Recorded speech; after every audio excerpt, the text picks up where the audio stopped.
Welcome to the 3% podcast, and now weekly podcast, brought to you by Open Letter Books and 3%. This is Chad Post from Open Letter Books, joined as always by Tom Roberge of Riff Raff. Hello, how are you? Good. How are you doing? I'm good. Just good.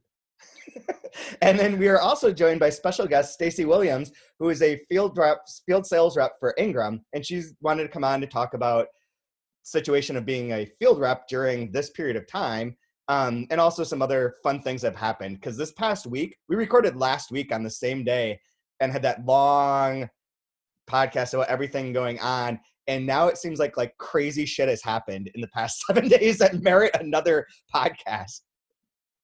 Is it only been a week? I feel like that was an eternity ago. Yeah, I know. Because there's it's been literally 1 week. Oh, and special anniversary edition. This is our 180th episode. Hey, cheers. Anything divisible by 5 is a celebration. Okay, sure. Because why not?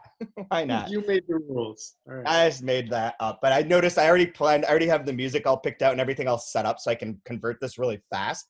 And that's why I saved it as the 180th episode. And I was like, whoa, that's a big number.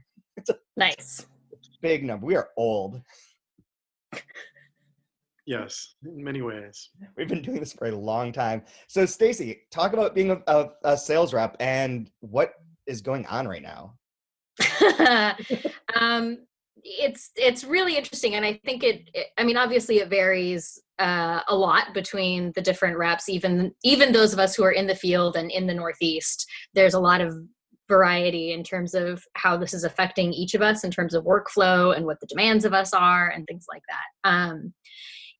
For myself, Ingram Publisher Services, the group of publishers that I do represent and sell into bookstores, we were at the tail end of one selling season and getting ready to head into sales conference in mid-April, which it got rescheduled to next week. So we haven't even entered sales conference for our fall selling season yet, which wouldn't then have started until May. So in a sense, the kind of day-to-day didn't change a whole lot. This was going to be a bit of a lull and downtime in between, a lot of housekeeping, following up on orders, things like that. So instead, it turned into, an immediate triage situation of having to really jump in immediately and be able to very, very quickly and flexibly figure out what bookstores needed and how to respond to them and do it in a way that made sense for their business. And it was changing every week. So all of the reps were having to deal with this sort of, how do we check in with our stores and make sure that we're helping in some way, and also communicating back up the food chain, what the stores are needing, and everybody's constantly scrambling all the time. So, the workflow aspect has been a lot more similar to what it's like between Thanksgiving and New Year's for a lot of reps, where the daily demands are lower, but you might have urgent situations you need to step in and take care of. But focus is a hard thing. A lot of the reps I've talked to, and I think it's the same for just about anybody really, that focus can be hard. Really being able to sit down and put your brain into the things you do need to do to prepare for sales conference or to read what's upcoming and things like that. So that's been tough for sure. Stace, do you want to, Chad, I don't know how much I got into this with you because this was 4 days of fucking frantically trying to figure out what was going on. But Stacie was the one who helped sort it out, which is that my account had been put on hold with Ingram. Mistakenly, obviously, somebody decided that we didn't want any books, that we were closed to the public, and so that we didn't want our shipments. Despite the fact that the day that we announced that we were closing to the public, I think somebody from Ingram, I don't know who, emailed me and said, do you want to keep getting books? Whatever, what's your situation? I said, no, keep them coming. We're going to still selling new books and, probably wholesale will pick up. This is a day one of this. Yeah. And so it went fine for a week. And then I usually only do orders once a week anyway, but I've been doing more frequent wholesale orders. But the Ingram Publisher Services, PGW, Consortium, all of that, I've been ordering weekly. Order didn't show up. I was like, oh, what's going on? Jason, my wholesale rep, and I were talking about something unrelated, and I was like, by the way, this is really taking some time. He's like, oh, let me look into that. He gets back to me the next day, and he's like, you've been put on hold. And then Stacie and then my other two reps work for Consortium and PGW chimed in. They're like, oh yeah, when you put IPS on hold, everything goes on hold. And I was like, but I never did that. And anyway, so Stacie had to unravel all of this and determined, I mean, correct me if I'm wrong here, but basically there was like a sort of, I don't want to say widespread, but a bunch of stores had just been mistakenly put on hold and thought they were getting books on the way, and they were just not. Yeah, so a lot of what happened were, and this is one of those where, like, I don't fault the stores at all, because what did they know to say, right? So what happened in a lot of those cases was that stores were emailing all of their reps at once, all of them, everybody, regardless of rep, who they were representing, size, all of that, right? So they quickly send out an email saying, we're, closing our doors to the public. Can you please put all of our orders on hold? And so the word hold was something that was used right away in a lot of communications from stores. And it was something that I jumped in on pretty immediately because and perhaps because I, work for a company where you have the publishers and the wholesale. And so I knew that wasn't a possibility. I knew that wasn't something we could do because it would put restraints on what you could continue to do for business, mail order, getting stuff into the store, et cetera. So, working with other reps and being able to say, all right, like, we have to come up with a solution for this. Let's talk about putting orders, specific orders, setting a date in the future. So it acts as a hold without putting anyone actually on a hold. Everybody agreed that wasn't something we wanted to do. The issue is that occasionally accounts may contact customer service on their own and use that hold language themselves because they don't know what they're actually asking for. And if representatives aren't yet trained in how to intuit that and interpret what they're saying, they're listening to what the account is asking. And in a few cases, we have outside reps who don't actually work for us, but who sell books that are distributed through us. And those reps would pass on, in an attempt to be helpful, what the bookstore was asking. But again, without any understanding of what that actually would mean. So yeah, it was something that as it happened, luckily in the Northeast, we didn't have as big of a problem with it as elsewhere. And I'm hoping it's because some of us were paying attention as quickly as possible.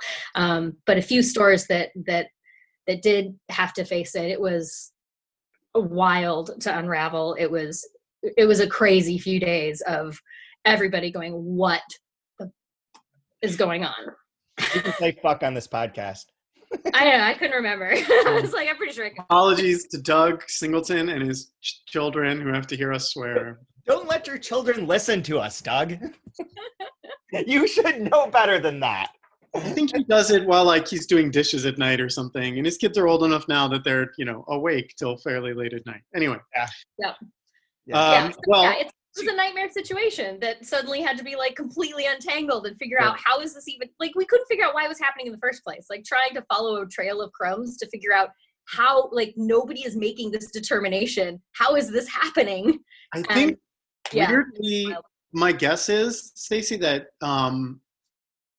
we were on social media and in a newsletter saying we're closed. Oh, that wasn't it. I can tell you. So how did somebody decide that because we were closed, we no longer wanted? Because I never told any of you I wanted anything on hold.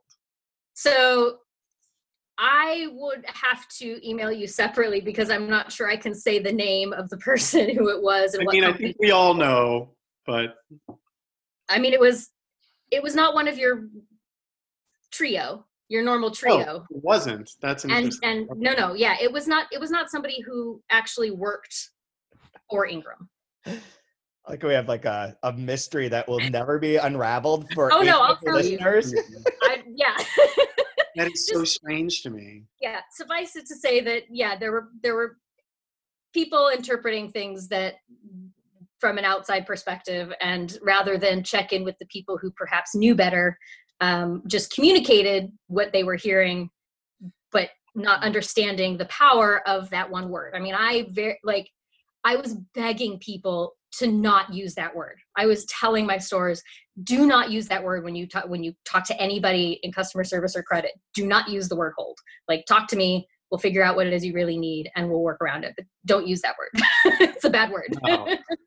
Related to that, you said like early on that the part of this was like the triage of dealing with all the stores needed. What is it that the stores needed from you at this moment in time the most? There you go. That's why I brought this up. I thought that was a good example, because this is exactly it. And Chad, we talked about this last week. Like, all of Stacie, we might need to talk about this soon, but like all of my IPS orders have been put on hold until May something. Whatever date we originally set, and then you can change it at any time. Yeah. We can change it, obviously, right? But like, so maybe you can explain that as well for new books. So basically, for those who don't know how some of this stuff works, so any orders that were placed already and were in the system, and that we were asked, to hold off on shipping those, we talked to bookstores about, what is a date guess of when you think you might be wanting these delivered, and it can change at any time. You can ask for anything that's available to be shipped at any time. We can, extend the date, we can get rid of the date, whatever you want, but let's just pick something so it puts it off, and then you can decide what you need as time goes. And so essentially, you put what's called a future ship date on an order. And so that means that it's not going to budge. No matter what comes in, it's not going to leave and come to you until that date, unless told otherwise. So we recently started having some folks who were like, okay, we're in the store and we want our front list now, whatever we had that was going to come. And so we can pull those ship dates and be like, all right, get rid of it, ship it all out. So it's like hitting pause. And puts a pause on things until you decide what you want, and then you can ask for something different. Did you put your stuff on pause like that, Tom, so that you could change the quantities, or that you needed to wait for some other reason to get the books? Or what's the rationale behind not wanting the new books to come in right now if you are shipping still? Well, part of it was what we talked about last week, which is a lot of these new books that are coming in require me to hand sell them to customers. And with a lack of broader book publicity happening right now, I'm not even talking events, because it's not like we had any events scheduled for any of these books, except like 2 or 3 maybe. Yeah. But the vast majority of them are just things that no one will have heard of unless someone on staff has read them and is recommending. And to do that over email or Instagram is a hell of a lot harder than in person. Yep. And so it's not that we don't want to do that eventually. It's just we can't do it right now. And so to get billed for it now, and to have them, sort of occupying, space basically, and, clogging up all of that sort of stuff, just seemed like, why not put it on pause if we can, right? Yeah. I am unsure if I'm even able to edit quantities for these things going forward. We're such good souls that I think it'll be highly unlikely that we would do such a thing, because I do think everything deserves the same chance that it had initially. We also don't overorder on things. I mean, we're pretty, it's a limited space to begin with. So we're very careful when we order anyway. Yeah. And we've also been using this time selling things online and selling these mystery packages to like sell down on stuff that we really believed in and just never really had a chance. And so now we really do get a chance to sell that sort of stuff. And so there's definitely going to be room for like the flood of stuff that's coming forward. So that was the main reason was just, sure, we can get a stack of, 10 stacks of 10 novels at the beginning of May or beginning of April that no one has ever heard of because they're translated and published by whatever, Charco or whatever. All of our books. What you mean are the open letter books that came out in April? No open letter. I'm just kidding. But like, if we are not able to like point to them and say that's really great, like in a familiar sort of setting, then it would be very difficult. And why not wait and do that when we have the actual, physical and, emotional headspace to do that kind of thing. I don't know. Did Ingram extend your time to pay your what do you call it? Like your net Dating? pay date? I don't know that I'm allowed to talk about this, frankly. I assume bookstores have been asking you for that, Stacie. I've actually not gotten that many requests. Okay. I've She's talked not to a a few. credit rep, so Right. I'm not a credit rep. Any credit questions go there. I don't have to. I can advocate for things, and I do as much as possible advocate a lot for stuff for stores. Try to help clarify things, help step in when there's muddy waters wherever I can. But yeah, it's so far out of my hands. Yeah. This Chad, is I will say this. I will say this. They've been very accommodating and open to conversations about. That's good that they treat you guys better than they treat us. You guys gotta have conversations and accommodations. That's fun. Funny. We have our sales conference next week too. And on Friday morning, there's like a 2-hour long publisher meeting with the VPs from Ingram and all the heads of consortium. And those meetings always go off the rails, but this time it's going to be way the fuck off the rails. Like, it's going to be amazing. I think they're trying to limit the ability of anyone to actually have any reaction in real time by making people submit their questions ahead of time, as some way of like policing this, because it's going to get out of hand like real quick. Like the time when I figured out that Ingram had a flaw in their warehousing system side of things, where all of our backlist was no longer being able to be ordered unless it was in the closest warehouse, that whatever that dumb program was called. I brought that up at this meeting, and they admitted that they knew about the problem for months, didn't tell anyone, and like we're trying to fix it. And all of a sudden, everyone was like, "Oh my God, that's why all this has been happening to me, and you guys didn't tell me." And that was like a chaotic meeting. We're in a situation that's so far worse, and that all the questions that were asked for of like not getting warehousing fees, not paying returns fees for like a 6-month period, they just flat out rejected, and we're like, "No, we're not going to do that for you. We're trying to get our money from the bookstores to get that money to you. That's what our real role is."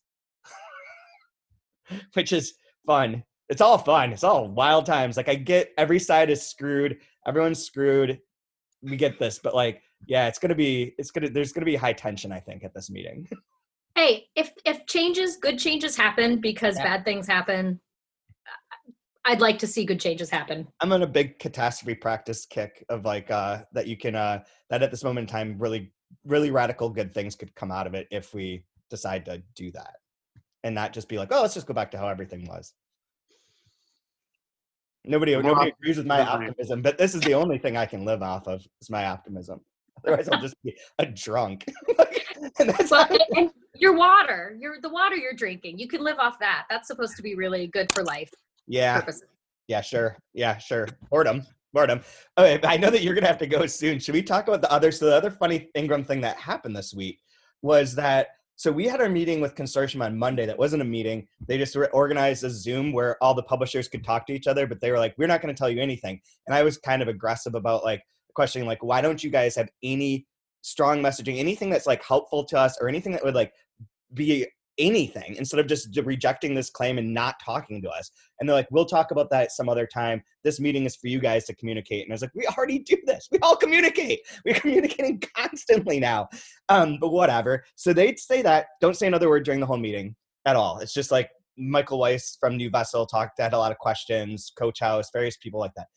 Then the next morning, I got a, no offense to you, Stacie, but I got a text message that just said, fuck Ingram. And I was like, what is going on? Like, what are you talking about? And they're like, the Bookfinity. And I was like, what the hell is Bookfinity? And I found on Shelf Awareness this whole article about bookfinity.com, which is an Ingram customer-facing website by which you fill out, it's supposed to be one of these discovery tools where you fill out things about who you are as a reader, what the kind of things you like, and then it recommends books to you that you can then order from Bookshop, Amazon, Target, Apple, all of these things that aren't independent bookstores. So independent bookstores are immediately pissed about it for all of those reasons. I'm fascinated I've always been fascinated by online book discovery tools, and I teach a class. One of the sessions in my class is all about it. And we go through a bunch of different ones and what like the different components of like how you would approach it to design the algorithm and what things you're trying to capture and how you try and capture it and where things go wrong. Like with small demons that used to exist, Booklamp is one of my favorite ones to talk about because they had the Book Genome program, but they're bought by Apple. So that one's offline now. There's Which Book, Next Book. There's like a bunch of these that exist or have existed. And most of them don't have a sales component. Most of them are just a recommendation engine. Like even so far as like Goodreads does, but that's not quite the same as what we're talking about. The lesson plan ends in Goodreads. So when this came up, I was like, oh shit, this is perfect for my class. Like we talk about these things all the time. So we're going to be able to do this in class. And then got into like all the issues with it, that it's not directing it to you guys. So maybe we should start there. Cause I have a funny story about what happened when we tried to use it. Aside from my funny story of like, I can't get it to work on my computer to save my life. I had to have one of my students share his screen and all of his like anxiety tabs that were open on his browser because it won't work on my computer at all. Poor guy. The other thing that won't work on my computer now is Ingram Core Source. So I feel like I don't know what's happening. Like I'm just cut off of everything. That might be a tech thing. We figured that out. Well, no, we didn't.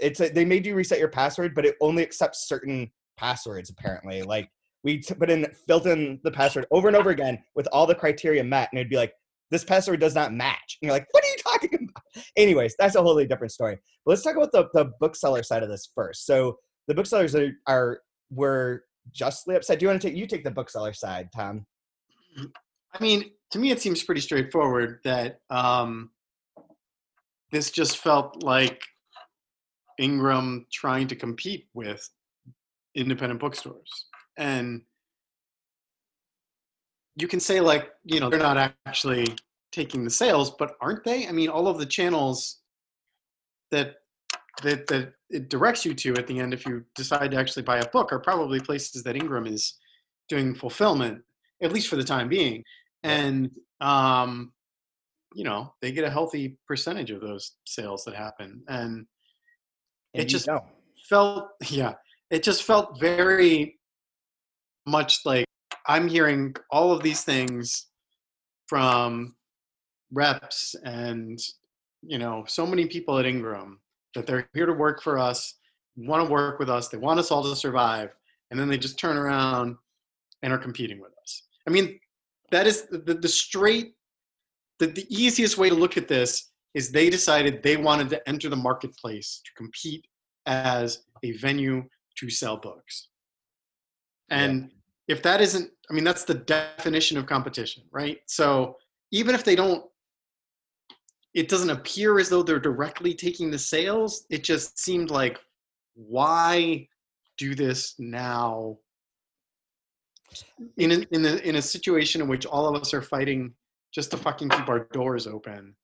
Yep. And already relying on Ingram so much more than we were beforehand.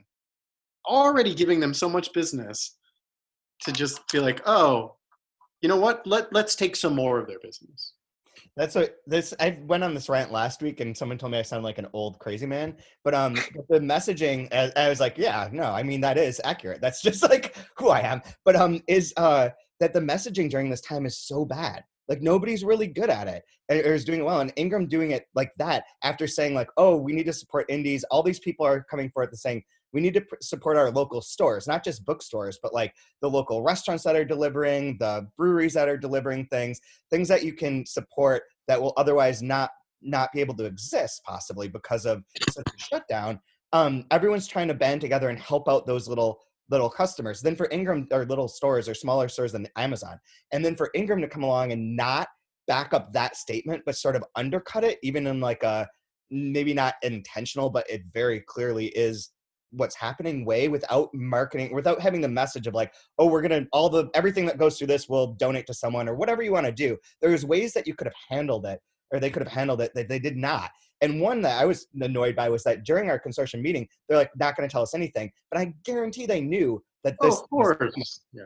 And like, they could have at least said that because it also makes us look kind of bad, especially, although it does make us look bad because our books sure as fuck aren't going to be recommended to anyone through that app or through that website, which is the other layer to how funny and amazingly bad book, aside from the name Bookfinity, which we could start there and go on for a long time about how bad that is as a name.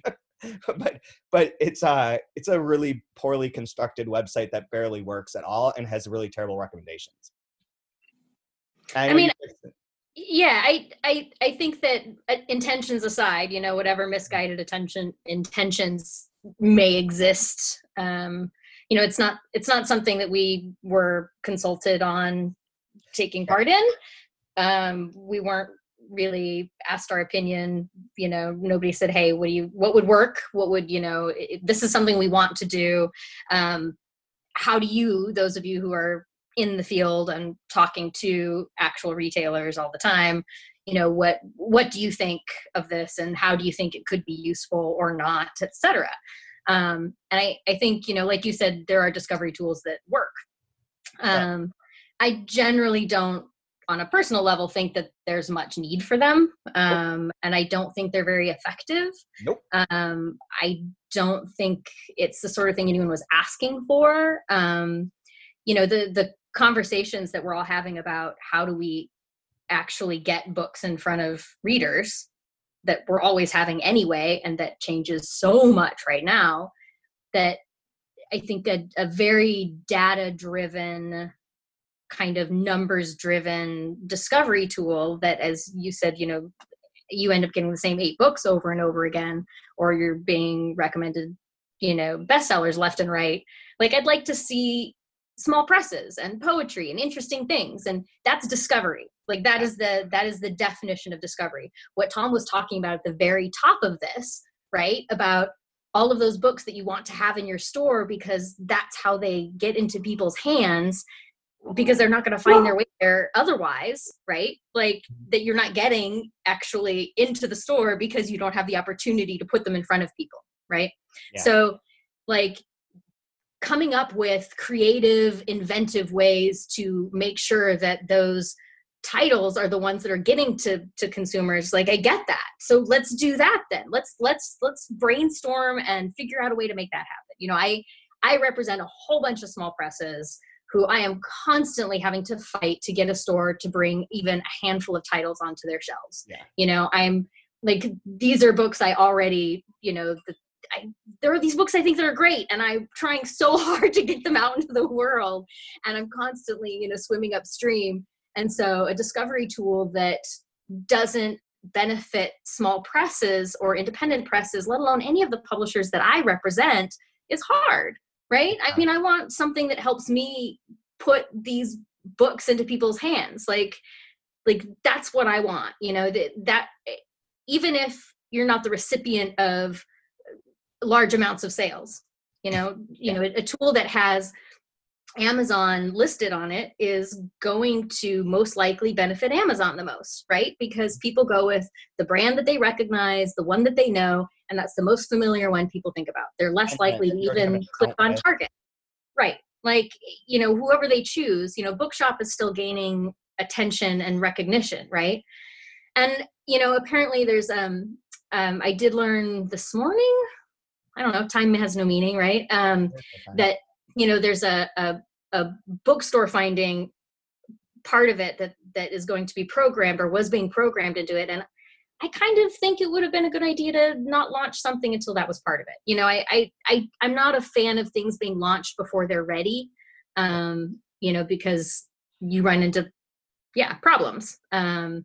So I just don't see any incentive for a bookstore or a publisher to use it in any practical way.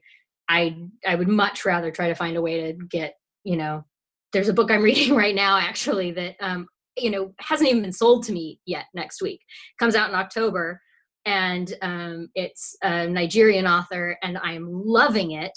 And it's from a Canadian publisher. Like, I'm trying to sell a Nigerian novel from a Canadian publisher, and it won the Best International Fiction Award at the Sharjah International Book Fair. Yeah. So, like, it has weight, and it's so good. Like, help me put that book into people's hands. Books like that, books like, like yours, Chad, that are so great. Get more Merce Rotorata in there, Yeah. Like, that's what Tom and bookstores like that do well. That's, Yep. You recommend books. Like, booksellers and librarians are the best discovery tools out there. Full stop. Like, absolutely.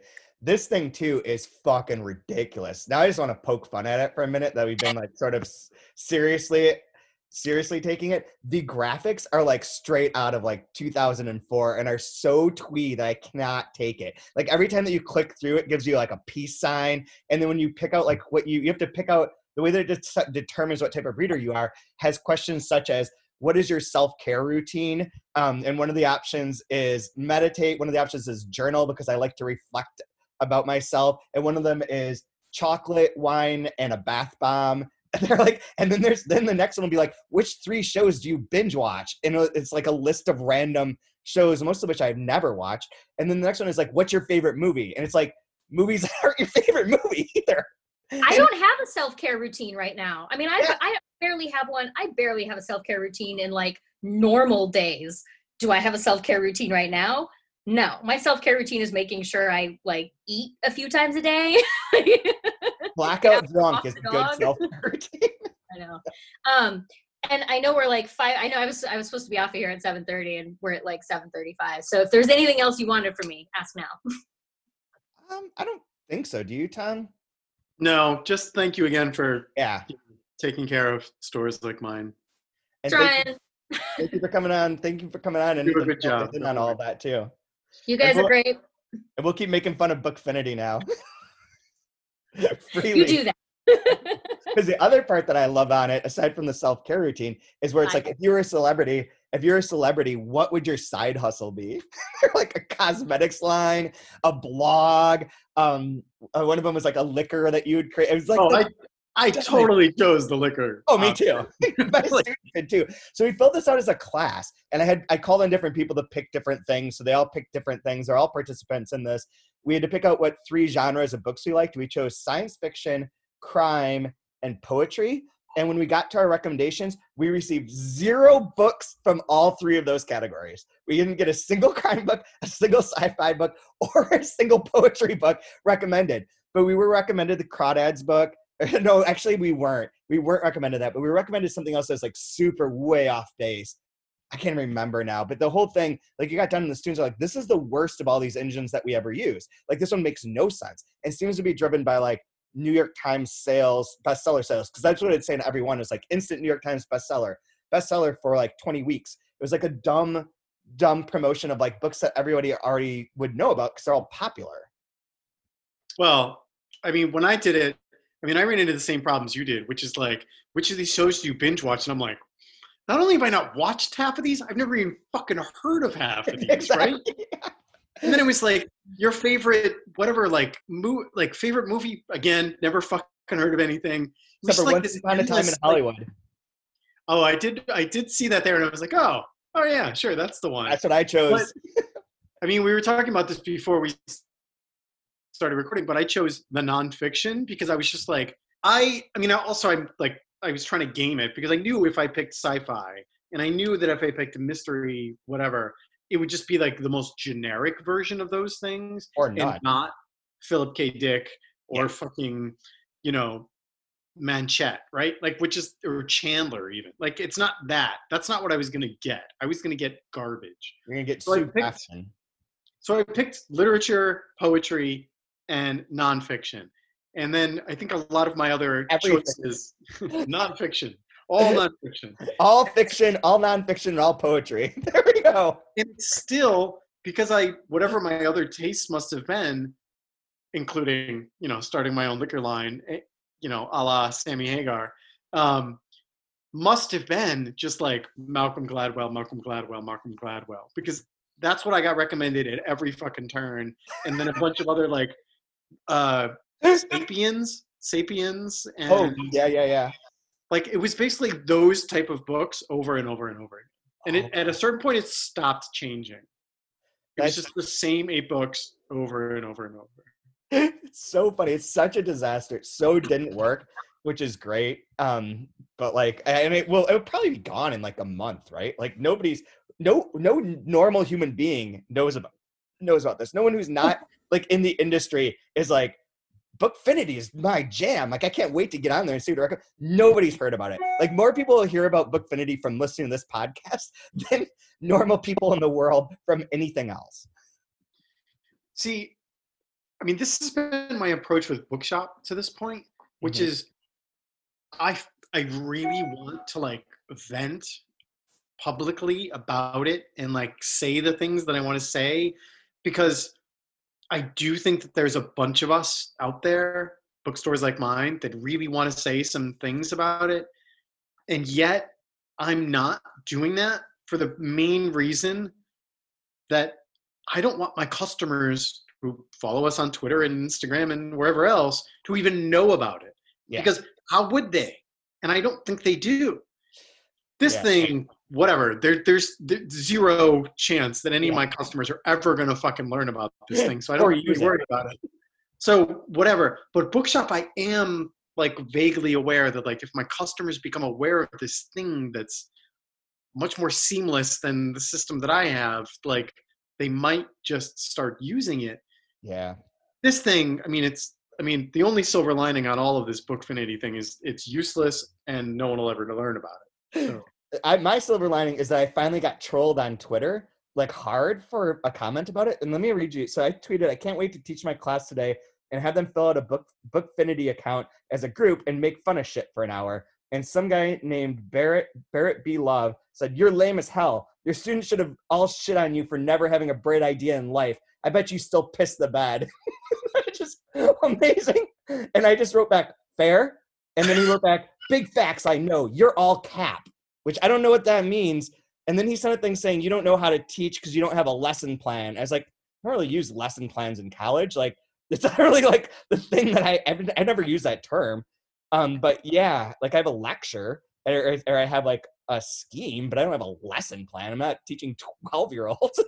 But yeah, and then he deleted his whole account and everything's gone. But I got trolled. This is an incredible, weird troll job. That's for I sure. know. You're all cap. So the other funny thing that happened this week, almost simultaneous with this, was that PW launched a campaign called the hashtag Books Are Essential, which I understand what their impulse was. I think was to like say, I think the impulse was treating books as something that can help be comforting and be helpful during this time. It can be they're an essential part of life. We don't want to lose the entire publishing industry because of a virus. We need to, books are important.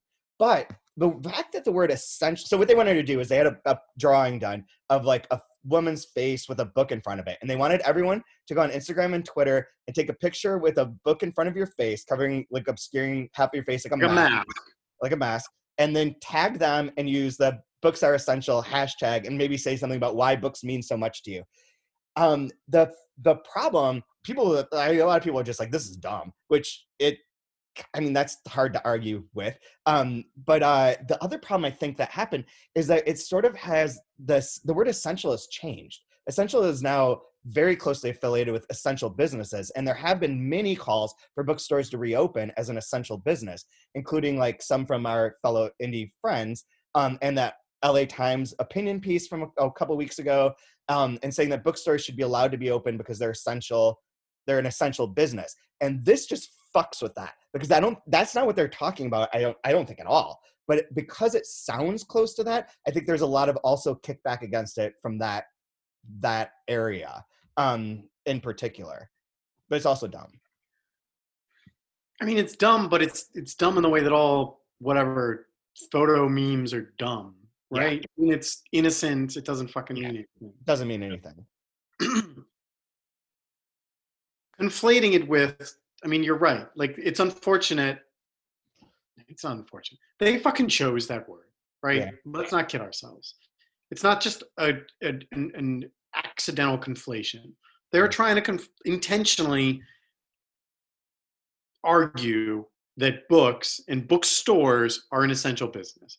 And what I think is really fucked up is that some stores and some municipalities have been granted this status as an exception, as an exemption to be open despite not being essential. I can't think of a store in particular, but I remember seeing somewhere in Pittsburgh, I want to say. Oh, I don't know about that. I know South Carolina had a store open today. And it just seems, to me, it seems really ridiculous to make the argument that bookstores are essential. And like just patently on its face, it is just stupid to make that argument. It is obvious that what we are selling is a thing that is a pastime. It is a way to divert your attention from the misery of the world and, whatever. But so is Netflix, so is a puzzle, all of these sorts of things. And no one, I mean, granted, none of these things require sort of essential businesses to be open, but it's not food, it's not fucking shelter, it's not medical care. Or medical care. Right? So, like, in what way is it essential, right? And I think what they're trying to say is books are meaningful, books are important, Yes. right? Yes. They should not have adopted the word essential. Exactly. And when they did that, that's when they started getting pushback from the stores like mine, people, who are a little more thoughtful about these things, quite frankly, that maybe fighting for your right to fucking sell a thing for profit is not necessarily an essential reason to stay open. Exactly. Yeah. I mean, it was really like, again, bad messaging. I think it came from James Patterson, because I saw a tweet of his where he had like a drawn out calculator, like with like those, I don't know, you know how you make pictures out of little parts of your keyboard, like the brackets and the, I don't know what you call it. Sure. Yes. Did not know what you were getting at there. But I don't know what that is, but the like parentheses or whatever, and you create an image, and he created a calculator, and he tweeted, "I've done the math, and hashtag books are essential." I mean, Patterson has done a lot for independent bookstores. There is no denying that, including ponying up $500,000, whatever, a month ago. Yeah. To get that, relief effort started. Yes. He's done great things, and I understand what he's trying to do. I do. It's just, it's also the word that everyone in the government has been using for medical supplies, and it's just not what you should be using. We're about to have a meat shortage. Not that it matters so much, not at all for you, and doesn't really matter to me. But like that seems like something that is quote unquote more essential than say a bookstore. Protein. People need protein. I'm not gonna, whatever. Important. You can get it from plants, but it is you do need protein. Yes. So as they did that, simultaneous with that campaign became the same morning, Publishers Weekly, WEAKLY, launched as a Twitter account from people that we know. You actually know who it is? I do. Oh, you're going to text me this. I will. But they launched as a parody account to Publishers Weekly initially, and to like sort of just troll the industry for its like self-righteousness and sort of dumb self-centeredness. And their tweets are pretty solid, and some of them are pretty solid. They've since evolved from making fun of like Publishers Weekly and like always highlighting the big five and how dumb the big publishers are, to like being mostly about workers' rights and about the fact that like opening stores is terrible because nobody has health care and you're getting paid next to nothing, and you have a high likelihood of just dying from catching the disease and not having any support, and it's not worth it. And so that they become much more of a workers' rights thing, but they also have they have some really sharp ones on here that are like cutting that they've done, I think. Can I read you my favorite? Yes. Why would I support the bookselling industry when I could just link to my favorite ice contractor instead? That's what I'm looking at right now. There's the one that was that makes fun of Melville House. Breaking: publisher to once again capitalize on international tragedy for their COVID book, which is whoop, yeah. And then there's where's the other one that's my favorite? Okay, it's up here. Where are you? The one about Amy Einhorn. I want to make sure I don't screw it up. They had one about like how now that everyone works remotely, you know that you can actually not have to be in New York City to do a lot of this stuff. Where is it? There's one that says like there's going to be a workshop with Amy Einhorn, the person who, here it is, announcing a new webinar from editor Amy Einhorn, who acquired The Help and American Dirt. From Amy Einhorn, called "The Art of Publishing Stories of Racial Persecution That Still Let White Readers Feel Like Heroes."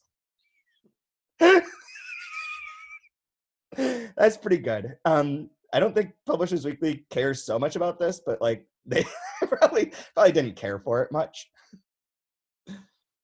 I think they care. They probably do. I mean, but it's covered under free speech, right? Yeah, the only thing they asked them to do is not use their logo. So they added something to the logo to change it. Oh, you're right. PW did email them, contacted them and said, can you just not use that logo? Do you know what's been added to their logo?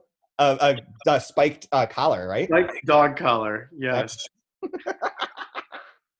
But that was like for that day when that started happening, I was like, this is the greatest thing that's happened during quarantine right now. Like, this is pure joyful like snark. It feels good. It's just not hurting anyone. It's like feels fun and like is a moment of joy amid like everything else. And like so good for them. I appreciate this. I applaud it. I DM'd them hoping that I could figure out who it was that way.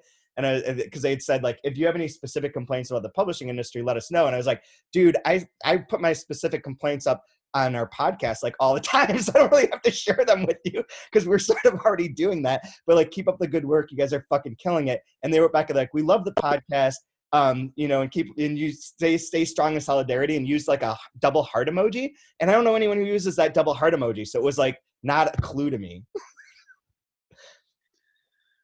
But then you do know who it is. I am 99% sure I can tell you. Later. So they're listening right now. Let us just say one of them probably is. Bravo. Yeah. Good job, guys. Good job. So I don't know. Those are the main things that happened this week. Have your orders changed at all? I mean, a little less every day or so. It doesn't. It ebbs and flows, and some days it feels like it's going great, and then it gets a little quieter. Yeah. And then out of nowhere, 70 books will leave the book in a couple hours, and I'm just like, what the fuck just happened? So I don't know. So this weekend, what's today? Thursday. Saturday was supposed to be Independent Bookstore Day. Right. And they have since moved it basically Labor Day weekend, which is, I don't know, questionable. But in the meantime, they are doing virtual Independent Bookstore Day. And I keep getting emails from NEBA, my regional, and ABA maybe isn't on board with this. But that we were supposed to be doing this all this week, basically. It was going to be virtual Independent Bookstore Day week. We have not done anything. Yeah, what is that? We'll probably make a little push on Saturday. Just say, it's really sad that we aren't doing this right now. We had these things planned. We'll see if we can do them in the future. In the meantime, I had little like letterpress postcards printed up to give away to people who do buy books. And we're not going overboard. Like, clearly, it's meant to be a thing that is done in the store on the day when everyone can pass through. Hopefully it happens in August. I don't know. We'll see. But I don't understand what the virtual. That's it. That's promoting it on social media to buy books. Pretty much. Yeah, they've been putting out sort of prefab ways for you to do things on social media, essentially. Yeah. Okay. Whatever. Our social media is such a jungle right now too. Like, because everybody's like, it seems like there's just so much content going up on there that I don't really check in on it all that often. Anyway, I have spits and spurts. I think when this all started, I felt like I needed to like consume not just like news, but like on the ground sort of sentiment. Yeah. Right. And then about 2 weeks in, I was just like, oh, this is a fucking hellfire. I'm not looking at this. I look at it rarely. Like, it takes me days to follow up on things. And, I had deleted it from my phone prior to any of this happening. And it wasn't until like the second week that I was here alone with no one that someone like emailed me something that was like a Twitter thing. And I clicked on it. I was like, son of a bitch. Like, now I have to reinstall this fucking app. And I did. And then now I've just been very passive about it. But every time I do look at it, there's like a billion new things. It feels like everyone's constantly saying something. And I just feel like everyone's constantly saying the same fucking thing, though. And that's the problem. And which is why I've stopped looking. Like, we talked about this last time. Rants. Pro Brad Johnson rants. I find it much healthier for my mental well-being to just get lost in something for hours at a time, and that is not fucking the internet. That is for sure. It is. No. It is Perec. It is whatever. I just bought a new record, finally delivered today. Yeah.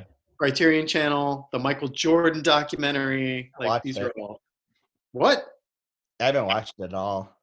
We don't even. I don't think we have access. We don't have TV. Can you get? Is it free on ESPN or no?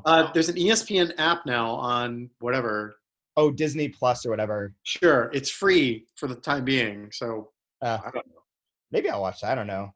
I'll just say everything. I go through phases. Like today is a day where I can't focus on anything. I started like 7 different things. I finished like 3 of them, but it took forever because I just kept forgetting what I was doing like 30 seconds ago.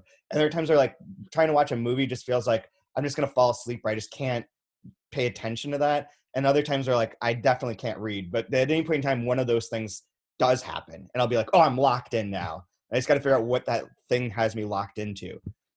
Drinking beer is a good one. That one's very easy to fall into. Like that I can do. Really. I even have gotten bored with drinking. I'm not drinking right now. I like. There's no need. Like I'm good. Right. Yeah. You gotta find other things to entertain you. Well, you have to go. What books? Any new books that you've been reading or want to mention? I do want to say that we are sending out. For some people who listen to this might be subscribers or pre-ordered, but because we still can't get to our office, I am sending out to all our subscribers and pre-orders the ebook versions of 4x4 by Sarah Mesa, and I'm including in there. And then once we can mail it, we'll mail the physical copy. But I'm including in there for your benefit, Tom, saying that if they don't want to wait for us to be able to mail stuff, they can order it directly through RiffRaff. I don't think many people will because they already paid for it, and they're just going to wait. But like if they're desperate for the physical book, I'm directing them to you and not to Bookshop or anywhere else. Well, thank you. Anyone listening to this that wants to get your hands on it too and are not a subscriber, you can order it from Tom because he will, in theory, be able to mail it to you. Yes, presuming I get my copies early next week. So I am only going to mention a book that I have not read yet, but I'm excited about, which is Tatiana Rickman's book coming out from Deep Vellum called The Ancestry of Objects. We have sold the shit out of her first book that was published by, I'm going to blank on who it was. I don't think of you until I do. Oh, okay. That sounds familiar. Yeah. Anyway, so it's coming out, when is this coming out? In September. And we just got a copy from Will down in Texas. So excited for that. But I'm still neck deep in Perec, man. That's a long time. I've been Fracture by Andres Newman, which I think I mentioned last week, but I don't remember. But I started it and I put it down. No, I think that's what I said. Well, this weekend I picked it up after we recorded and got way into it for like a couple days, and then I had to go back to doing stuff for class and whatnot. But now I can just finish reading Fracture, and I do like it so far. It took a minute, but like I got way into it, and it's working very well for me at this moment. Did you know that NYRB is doing new editions of Gaddis? Yeah, I do, and I know the backstory to this too. Oh, I am. Hey, look, any more attention to Gaddis is a good thing, right? Yeah, I can. I'll fill you in. When we're done recording, I'll tell you everything I know. Okay. All right. I have nothing else for now. I don't either. Maybe our situations will change. Vis-a-vis, being able to be open and out in the world in a couple weeks, and we can talk about that then. God, it really doesn't feel like that's going to be a couple weeks. No, I agree, but one of the essential businesses that I think is weird is here is bike shops.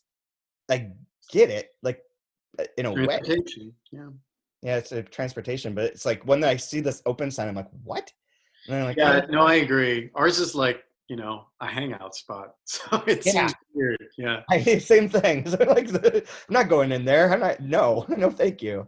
Anyways, okay, we'll end here, but we'll be back either in a couple weeks or sometime when things make sense.